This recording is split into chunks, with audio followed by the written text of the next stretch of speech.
It's time to feel the rage. Welcome to Film Rage, where we talk movies. Directors and actors beware, as you cannot hide from the rage. My name is Bryce, and I'm part of the Film Rage crew, which also includes Jim. Hey, Jim. Hey. And big news, guys. Film Rage is back in full strength today as the long-awaited return of the Murman has arrived. Hey there, Murray. Yo. So, with the introductions out of the way, let's rage on.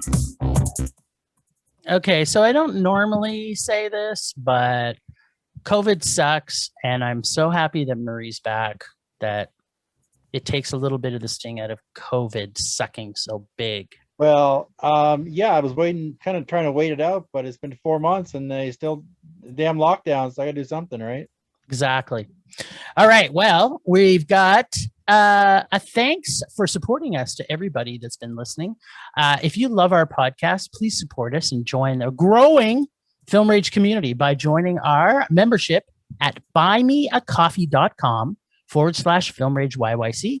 All members get special episodes and content only for members, along with all members that sign up will get a special limited edition Film Rage merch item. If you cannot commit to a membership, you can still buy us a movie. Hopefully it's terrible, and dare us to see the film. Join a huge list of people who have bought us a movie rental already. Thanks also to all the growing numbers of countries to find our podcast, including, but not limited to, in order of the number of downloads: the USA, Canada, Australia, the UK, Russia, New Zealand, France, Germany, Ireland, and Italy, plus so many more. Special shout out to our biggest state that follows us, which is Virginia, of all places. I do not know who in Virginia loves us so much, but we are officially adopting it as our favorite state. Go Who's, or is it Yahoo? The Yahoo state? No, Virginia is for lovers, actually. Oh, well, we love you, Virginia. And that's the slogan. Wahoo! Let's dance. We're dancing? Oh, yeah. Stream,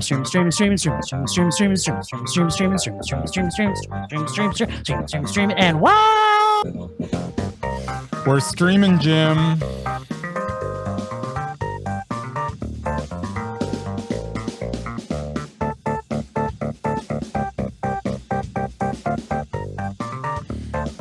All right, so Wahoo!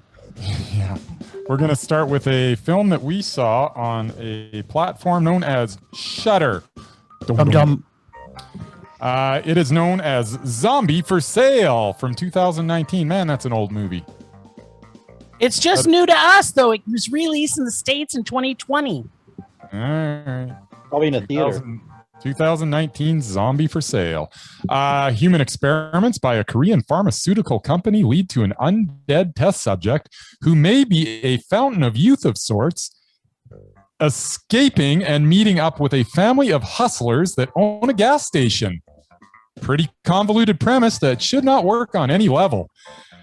But the movie works on all levels. It is a comedy and a horror movie and a romance. At its core, it's about what most Korean movies tend to be about: family.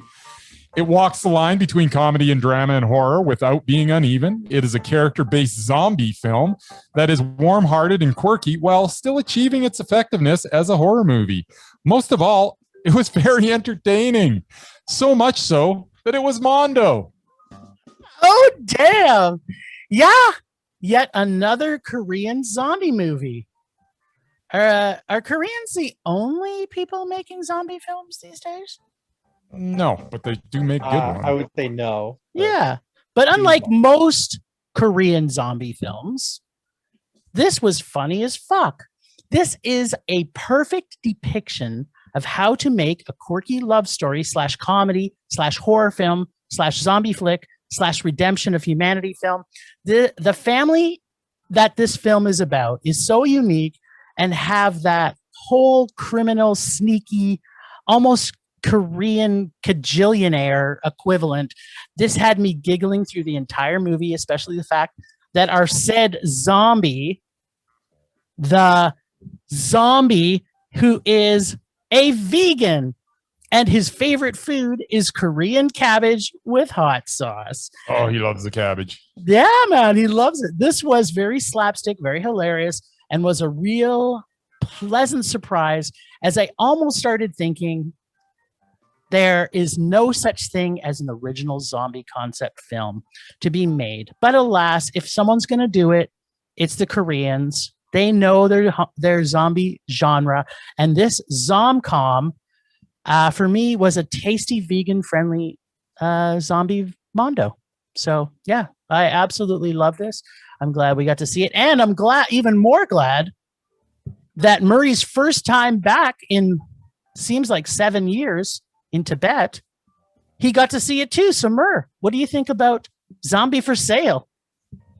Well, as usual, I could not disagree more with you guys.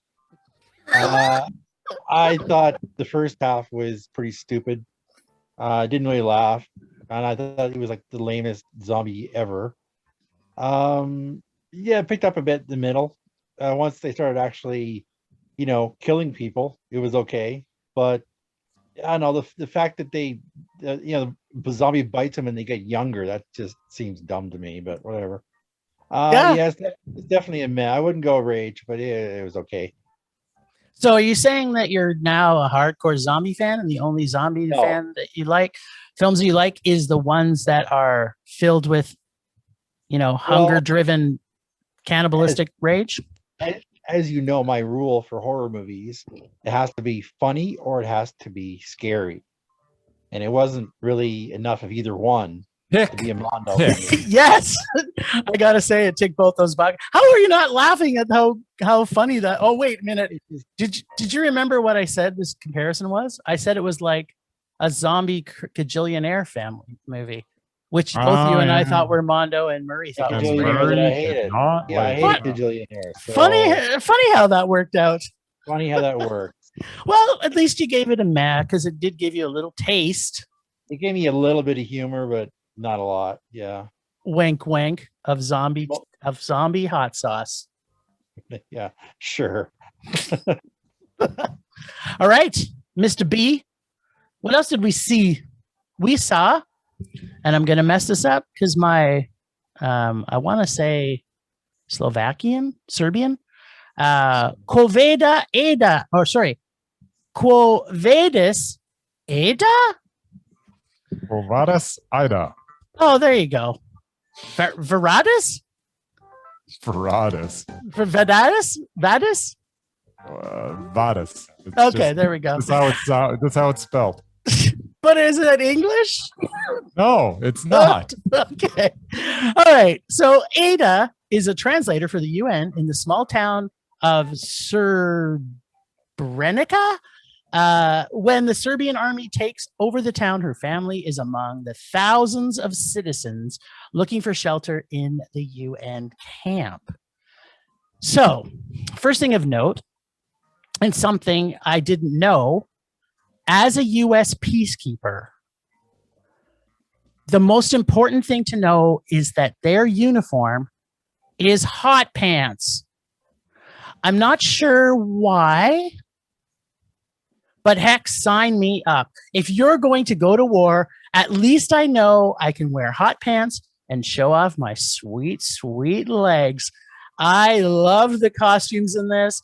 I want to get myself a UN Serbian, I want to say 2000 and maybe, or no, it's got to be 20, 35 years ago. I'm going back in time and I'm getting some of those. 1995. Yeah, there you go. I want to go back and get my hot pants. That being said, this movie is anything but funny. This one woman's journey to save her sons in a time of genocide is horrifying and extremely sad. The lead actress, Jasna Juricic, I'm going to say, does an outstanding job of showing the torture. Juricic. Juricic. All right, Duracek. She was more of a woman, but okay. Anyway, an outstanding job of showing the torture that all the women that she is representing went through during this genocide of their husbands, sons, and fathers. This film brings to light the atrocities that happened in this war on the 35th anniversary of its time. You are not really surprised when the end state of her family is revealed. By the suspense to get there, though, is filled with humanity and sadness. This film will help fortify that war can be evil and remind us that teachers can carry on their influences of what history really has happened, even when that message is hard to take. This end scene in this film was freaking outstanding in this retelling of a war that was not really that long ago. And this film was horrific and redemptive. And for me, it was Mondo. Where did you stream it? I streamed it on Apple VOD. Yeah. Did you do it on Apple too, or did you do it on Prime? Wish I would have. Why? I would have. Why? What happened? Well, Jim, I would love to tell you how much I like this movie, but I cannot, as I ordered this from Prime Video, and it did not have any subtitles. And since the majority of this was in Serbo-Croatian with a little Dutch mixed in, it was kind of hard to follow. Yet I did watch the whole thing, and I will admit that the performance put in by Jasna Juricic was one of the more heartbreaking performances I've ever seen, and that is without me knowing what she was saying for most of it. The desperation and determination that she conveyed was a powerful sight to behold. She commands your attention through every frame of this film. The film also has a very nice progression to it. The tension that builds throughout is very well plotted out. By the time you get to the atrocities of the final act, as a viewer, we are just completely spent. At some point in my lifetime, I will watch this film again, and I'm pretty sure it's going to get a Mondo. But until I see it with subtitles, I can't offer a definitive opinion at this time because for a lot of it, I didn't know what's going on. I tried everything. You could not get subtitles. And I will. I might touch upon this in my rage later on. Oh, well, I'm always on board to rage against Prime. There you go. Not Primus, but Prime. Oh, Prime. So Bezos. the lesson learned here is what, Bryce? What is the lesson here that we're learning? Something to do with don't order from Prime. Yes, that's exactly the message. Thank you. You have now caught up. Okay, why don't you tell us about the most exciting thing that you've ever made me watch in my life, which is called Thunder Force. Yeah, Thunder Force on Netflix. By the way, before you jump into this, Murray, you can count yourself lucky that this is one of the times you didn't have access to Netflix. I can tell you that right now. That wouldn't have happened anyway because I don't like either one of them. So I definitely wouldn't have watched this. All right, well, let's see what Thunder Bryce Force, thinks. brand new 2021. Okay, so Melissa McCarthy and Octavia Spencer star as superheroes who have to save their city from supervillains. There is one scene in this that is watchable. When Frank, played by Kevin Dunn, tries to teach Lydia, played by McCarthy, a life lesson by telling her a story about skipping a stone across the water, I actually laughed a few times, but that was it. The rest of the movie was awful, and not fun awful, the type of awful that you cannot wait to talk about because it's so dumb it's funny. This was a type of awful that was so dumb it was dumb. The concept was tired and predictable. There are talented people involved in this project that need to learn to say no. I thought that even if this was bad, it might be fun to talk about, but I was wrong. This was not fun in any way. It's just bad. It's just a rage. I have a feeling, and maybe you can correct me if I'm wrong. Yeah. See how my one eyebrow is kind of giving you that lift? But I have a feeling that your review of this movie is going to give some indication of what bad can look like, and yet maybe still watchable when we talk about our dare later on. But that's just a hint. Perhaps that's going to happen. All right. So Thunder Force. Okay. So the children CLFs acting, there's three different actors that play these characters. The children CLFs acting was awful. But the superhero idea was fun idea. Plus, I love that young Melissa McCarthy's character was a kid who does kick ass and punch dicks, although her acting took a kick in the dick. Teenage CLF's acting is a little better, but the dialogue did not prove one iota.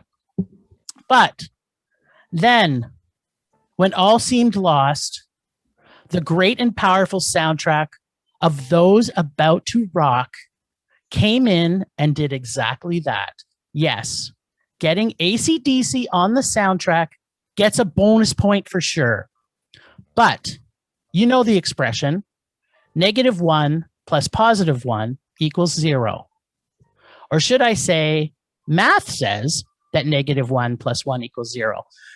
Gives a really good indication of where my thoughts are going with this review. Best stone skipping life lesson ever told. It really Go was. there. I think Frank is me as an old dude who owned the diner that was frequented in this film.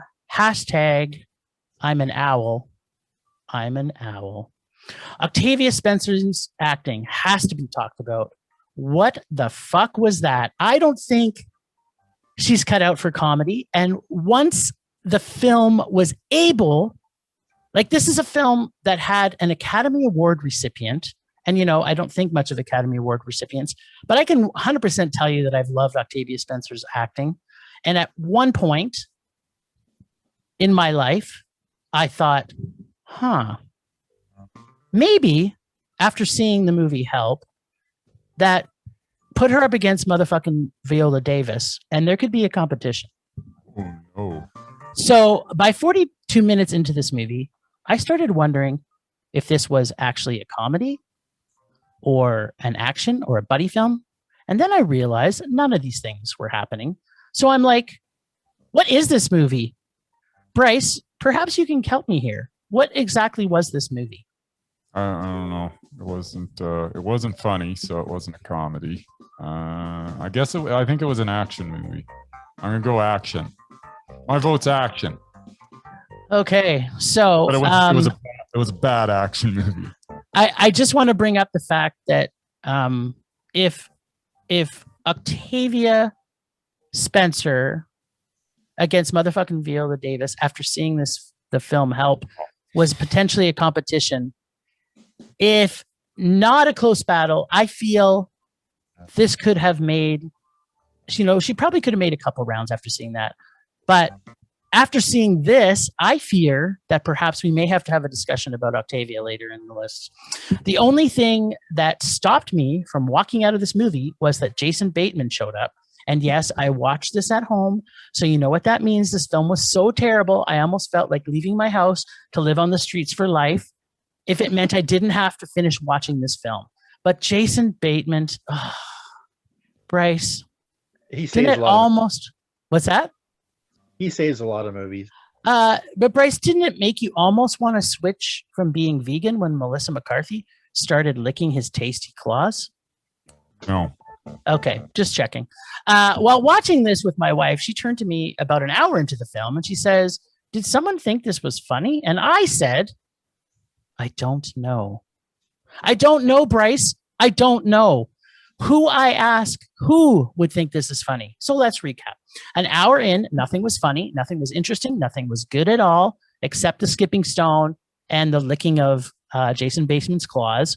I'm thinking, did Bryce force us to see this because we did not have enough rage in our podcast the last couple of weeks? Is this Sadat's fault? Can we now blame Sadat for making us watch an awesome movie instead of making us rage last week? I'm going to say yes. Partially, yep.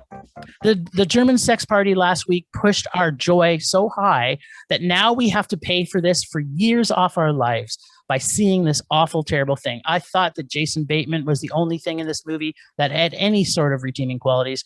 Well, that and AC/DC song, but the fact is it had 2 seconds of an LGBTQ character in the film, so it gets very small props for that.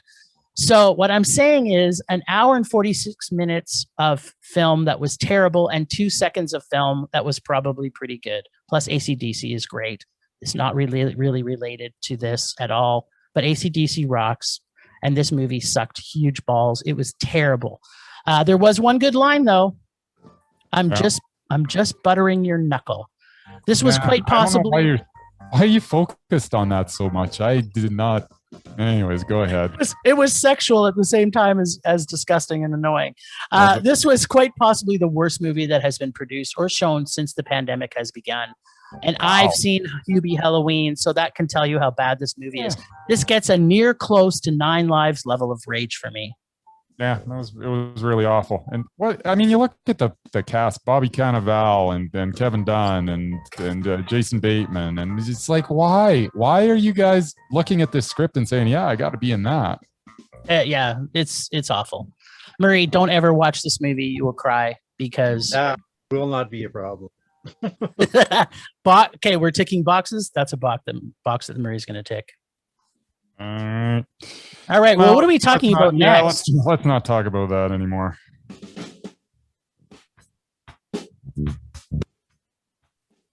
I don't know, Jim. What are we talking about next? I don't know. I'm talking about this groove, man, because it's so fabulistically fabulous. So we got to see a film from NFB. We happen to be one of NFB's chosen social media peeps. So we get stuff from NFB now. I'm super pumped about it. So you can go to nfb.ca/film/magnitude of all things, and you can see this movie. It was playing, and maybe Bryce didn't want me to say this, but it was playing at sifcalgary.ca. But I don't care. Maybe he's okay with that. I don't know. It's not on anymore, so we're not promoting it. I don't know why we're. It did play. So apparently a few people have probably seen this that also are now listening to us. But it is soon to be playing at the Northwest International Documentary Festival in Edmonton, May 6th to the 16th. And that's at NorthwestFest.ca, which is also playing Fanny, by the way. So if you get a chance to check out NorthwestFest.ca, 100%, it's awesome. So we're seeing the magnitude of all things from 2020. Filmmaker Jennifer Abbott explores the emotional and psychological dimensions of the climate crisis and the relationship between grief and hope in times of personal and planetary change.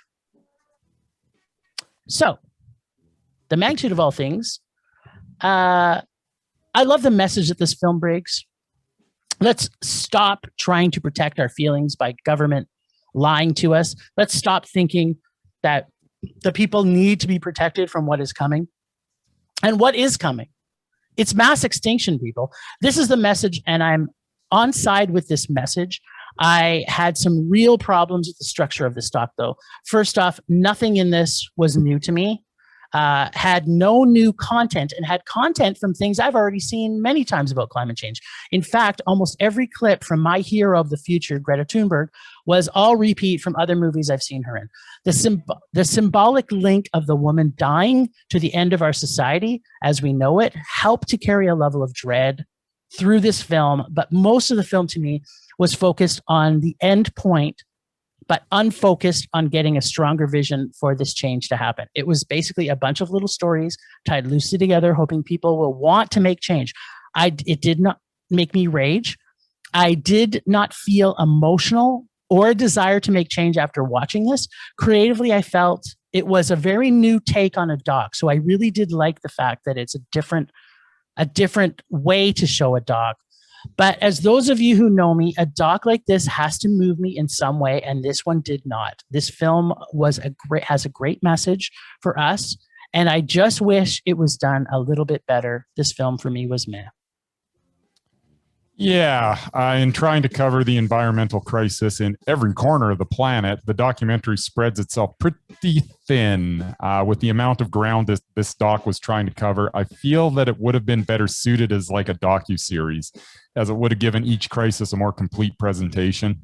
Still, it's hard to be too negative about this film, as at its heart, as its heart is in the right place, even though it perhaps tried to tackle too many issues in a short period of time. It did still present us with a lot to think about as it relates to our planet. But as you mentioned, a lot to think about that we've already been thinking about it because we saw it in other movies. The magnitude of all things was too much information to present in the length of a feature film. It was meh. All right. Well, we are so lucky because our returning merman has also seen this film. And Mur, what'd you think? Well, I actually agree with most of what you said. Like what? Okay, what? Hold the phone. Stop, Bryce. Stop the music.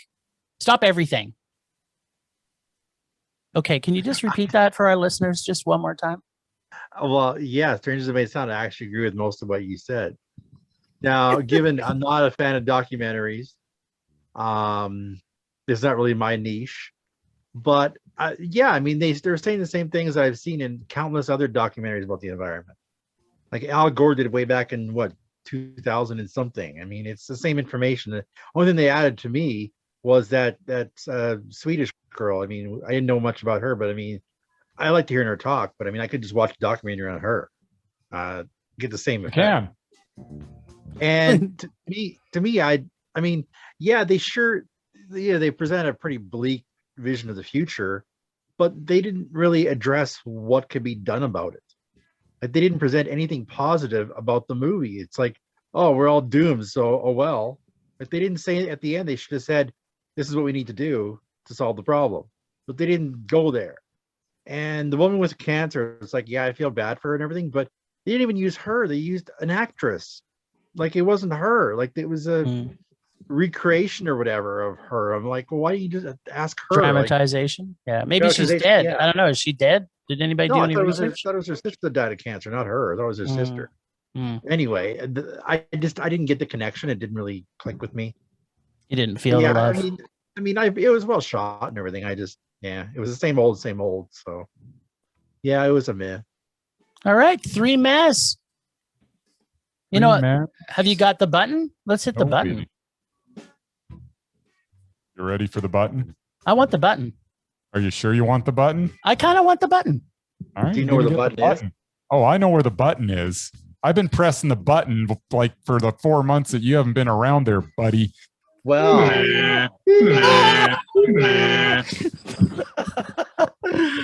Sweet Georgia Brown. Sweet Georgia Brown. All right. So from there, we saw something else. We did. We're done. No, there's a surprise. Yes, we had a last minute addition because me and Jim had a email battle back and forth saying we have to include this. He's like, no, it's TV. I was like, no, it's not, you wiener. I am. It is 100% true. I am a wiener. I will not argue with that. I am a wiener. This movie happened to play at the Venice International Film Festival last year, along with the other movie that we just reviewed, Quo Vadis, Aida. So yeah, they both were at the Venice International Film Festival. But it is new to Netflix. It is 2020's Night in Paradise. This is a mob movie that drips with blood, literally. There's a lot of blood in this movie. Yeah, so tasty blood. The violence is nicely balanced with well-acted, effective, dramatic scenes. It is well written with well-developed characters. The motivations of all involved are clear. Every calculated move by the characters made sense and had purpose. The foreshadowing of what was to come with the bottle shooting scene was a little on the nose, but that's a minor gripe. The pace of this was slow and steady, which allowed me to bask in every blood-soaked scene's brilliance. I love this action, mob, romance, revenge movie. This was Mondo. Yeah, I'm kind of, you know what? Those are things normally we don't hear from your voice. Is the word action movie and Mondo in the same sentence. So that's got to tell you something, listeners. You guys got to tell you something. Every shot in this movie was so clean and so crisp. The music was so subdued and almost non-existent. just thickened the whole atmosphere of this film. So many tiny surprises in this film. I don't want to spoil any because I think everybody should see this movie. But whatever you think is going to happen, I would say don't count on that because it might not. So don't think, oh, this is like every other action movie that, say, perhaps Liam Neeson would make, where you can kind of write the script yourself or just cut the script from his previous movie and it's the exact same movie. Oh, someone got kidnapped and then something happens. I love that the dialogue was so minimalistic and so straightforward. Not all that wasted nonsensical words that you find in American gangster movies, such as, say like another Scorsese film, like The Irishman. Although this was over 2 hours long, it did not feel long or dragged out at all. Had a real Hong Kong action film feel throughout it, but the sensibilities of a Korean drama where the ties are pulled back to the actual family, or dare I say, a Korean John Wick drama. This had a fantastic motherfucking ending with a great, dramatic, very well-developed, character-driven ladies who kick. It's just lady. It's not ladies. It's just lady who kicks ass and punch dicks. Motherfucking Mondo. Did I mention that I was completely satisfied with the blood-soaked ending? And I don't want to tell you what happens, people, but if you can make it to the end of this, it is so satisfying. There is brain and blood everywhere. Everywhere. It's a good flick.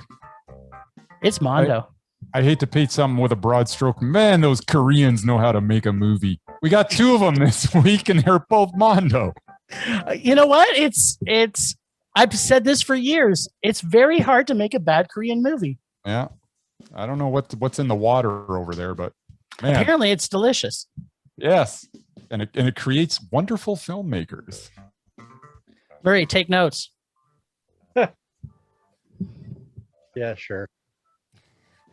All right, sir. So from there, Temperature rising. Vision blurring. Rage taking over.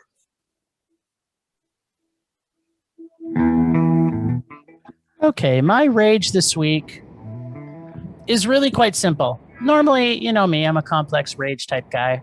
But this week it's going to be very, very, very, very, very, very simple. Number 1, Academy Award winners should not try and do comedies unless they're good at it. There, I've said it. Octavia Spencer, do not make comedies unless you think you can do it. And after seeing that movie that we saw this week, I'm not sure if you really noticed it, but her acting was absolutely terrible. Her timing was terrible. Everything about her was terrible. If this was the only movie I saw Octavia Spencer in, I would say she should not be on the mesmerized list. There is another list that I would put her on.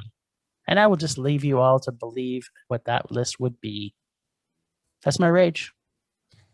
fair enough. I got no problem with dramatic actors doing comedy. If they do it good, if they can do it good. And I don't know any that can do it. Was it her fault or was it just a bad script? And her acting was terrible. You know what? You get on set and you got these lines that you got to deliver, and if you don't believe in them, okay, I'm gonna play 2 cards here. All right. Okay, so the first card I'm going to play is, I think you know what I'm going to say. I'm going to say motherfucking Viola Davis. She can be whatever she wants, whenever she wants. With the price of tea in China. Why are we talking She's about been Viola in bad Davis? movies, but she always delivers, even when it's a comedy. All right. She's good. And I'm going to say Frances McDormand. She's been in some terrible movies. And she's funny, and she's amazing. Her. What's that? Yeah, she can do comedy. Yes. I've seen her do comedy. Exactly. Like, she's funny. Out and out comedies. And she's but good at because she's apparently mesmerizing. But Octavia Spencer, your days are numbered. Don't convince me. That. I never liked her. I'm jumping on that bandwagon, Murray. No. All right.